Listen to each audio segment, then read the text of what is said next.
o conceito de gremlins foi concebido pela primeira vez durante a década de 1920, quando falhas mecânicas nas aeronaves da Força Aérea Britânica foram atribuídas aos pequenos monstros como piada. Porém, o termo gremlins entrou na cultura popular quando o autor infantil e piloto britânico Roald Dahl publicou um livro chamado The Gremlins em 1943, baseado nas experiências do próprio escritor como piloto durante a Segunda Guerra Mundial.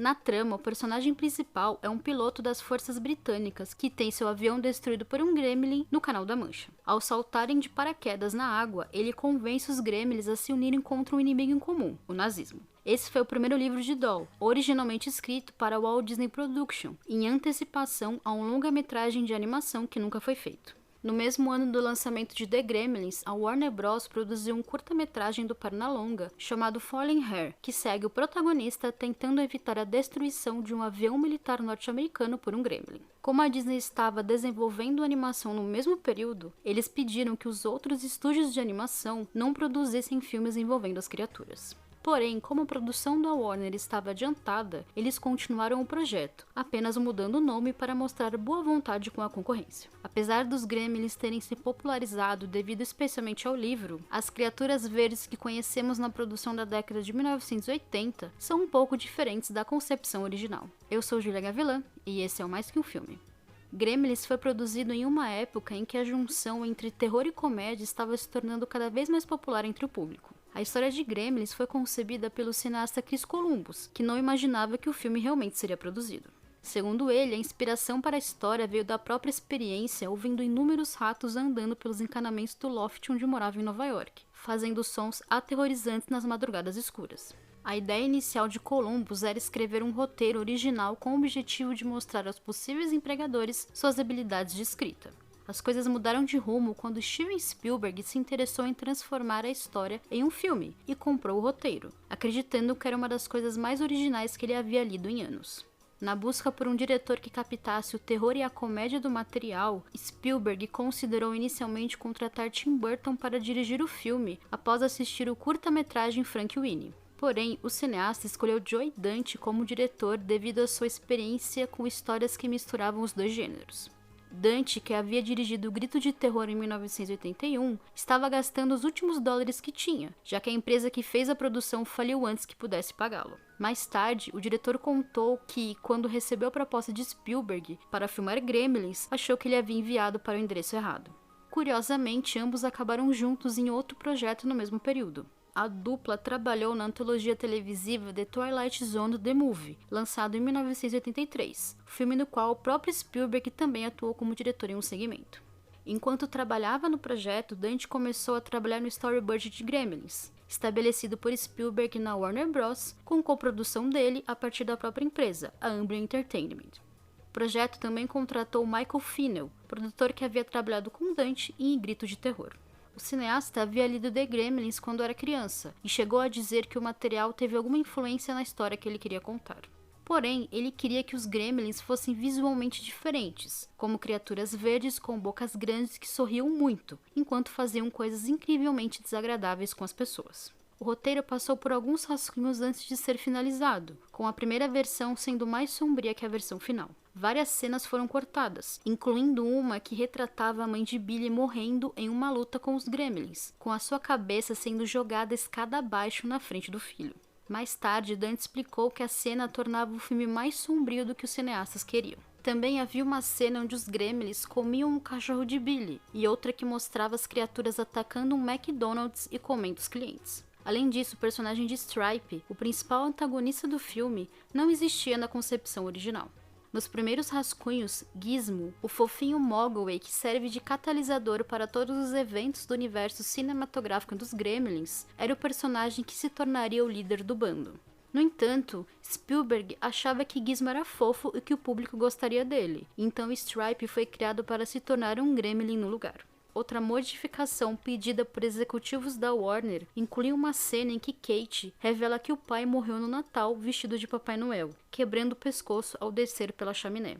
Depois que o filme foi concluído, os executivos insistiram que ela fosse removida, porque achavam que ela era muito ambígua e não sabiam se ela era divertida ou triste. Dante se recusou a tirá-la, dizendo que ela representava o filme, já que mostrava elementos de terror e de comédia. Spielberg não gostou da cena, mas apesar de ter controle criativo do filme, via Gremlins como um projeto de Dante e permitiu que ele a mantivesse. Uma paródia dessa cena é mostrada em Gremlins 2, A Nova Geração, lançada em 1990.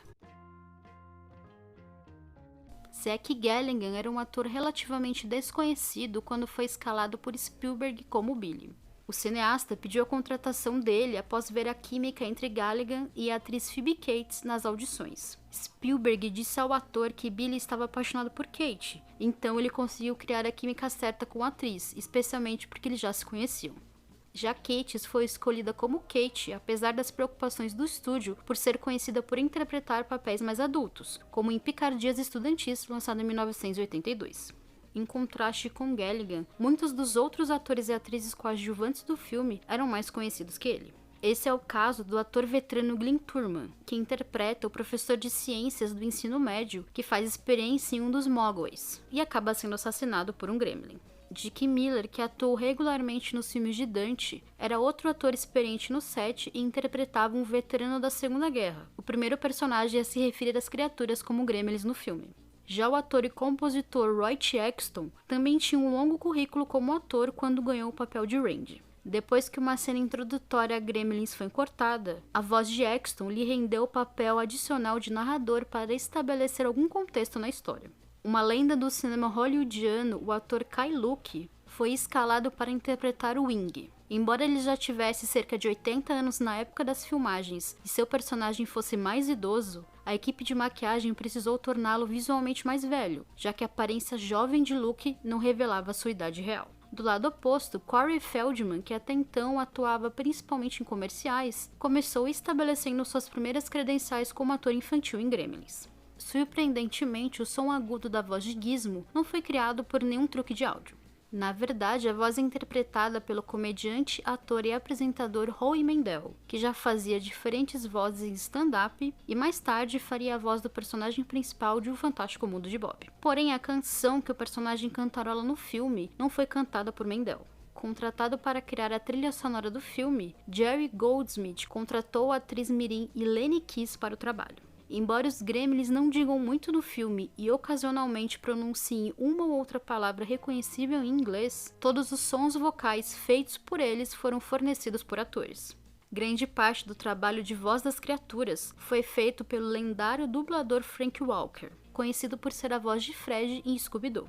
Outros sons foram feitos por Michael Winslow, conhecido como o Homem dos 10.000 efeitos sonoros.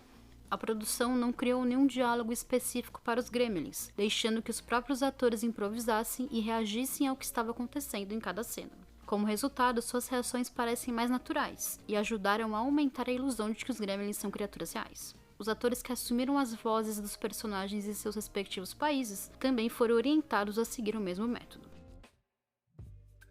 Dante insistiu que Gremlins fosse filmado em backlots por acreditar que era a única maneira de tornar a história crível. O cineasta queria criar um cenário de cidade pequena que evocasse A Felicidade Não Se Compra, filme de Frank Capra lançado em 1946. Então as filmagens foram divididas entre sets criados no estúdio da Universal e backlots da Warner Bros., usados nas cenas de abertura do filme. Antes da equipe de produção optar por fantoches e marionetes, eles fizeram um teste com macacos fantasiados para interpretar Gizmo e os Gremlins. No entanto, um macaco entrou em pânico quando foi obrigado a usar uma máscara da cabeça de um Gremlin, destruindo o escritório de Dante. Inúmeros pequenos bonecos de borracha, alguns dos quais eram mecânicos, foram usados para retratar Gizmo e os Gremlins. Projetados por Chris Wallace, eles tinham muitas limitações, especialmente os bonecos de Gizmo, que eram particularmente frustrantes por serem menores e quebrarem com mais facilidade. Embora Wallace tenha recomendado aumentar os Mogways para facilitar sua criação, Dante insistiu em manter o tamanho pequeno para realçar a fofura das criaturas. Os constantes problemas gerados pelos bonecos de Gizmo causaram tanta raiva na equipe do filme que a cena onde o personagem é alvo de dardos saiu de uma lista de coisas horríveis que eles gostariam de fazer com o pobre Mogwai. Havia mais de um boneco de Gizmo que a produção conectava em superfícies para facilitar as filmagens. Outros efeitos exigiram que a equipe criasse grandes orelhas e rostos de Mogwai para close-ups, já que os bonecos eram menos capazes de transmitir emoção. O mesmo vale para adereços que simulavam comida. Para a cena que o Gremlin explode no micro-ondas, Wallace criou um boneco com um balão, que explodia à medida que enchia completamente. Balões também foram usados na cena em que um novo Mogwai, que sai do corpo de Gizmo, começa a crescer e expandir.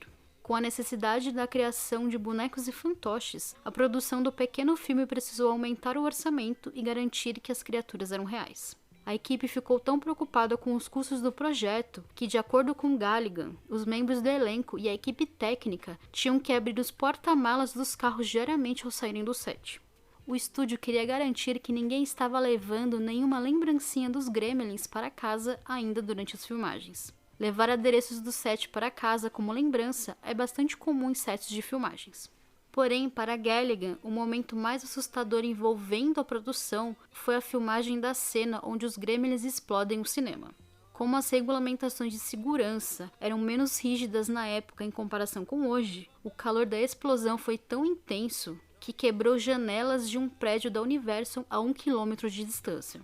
Gremlins foi lançado nos cinemas norte-americanos em 8 de junho de 1984, o mesmo dia de Os Caça-Fantasmas. Produzido com um orçamento de 11 milhões de dólares, o filme ficou em segundo lugar no primeiro final de semana de estreia, arrecadando 12,5 milhões de dólares, apenas 1,1 milhão a menos que Os Caça-Fantasmas. Vendido como um filme familiar, Gremlins recebeu reclamações do público sobre a violência retratada, especialmente pais que levaram os filhos para o cinema e saíram antes do filme terminar. Hoje é difícil não relacionar Gremlins às criaturas verdes, cheias de dentes que apavoraram crianças e adultos. Eu sou Júlia Gavilã e esse é Mais Que Um Filme. Me siga nas redes sociais para acompanhar o que eu faço por aí e bater um papo comigo. Também siga o feed do podcast para não perder nada e conheça o Catarse do Mais Que Um Filme. Ou me pague um café via Pix. Até a próxima!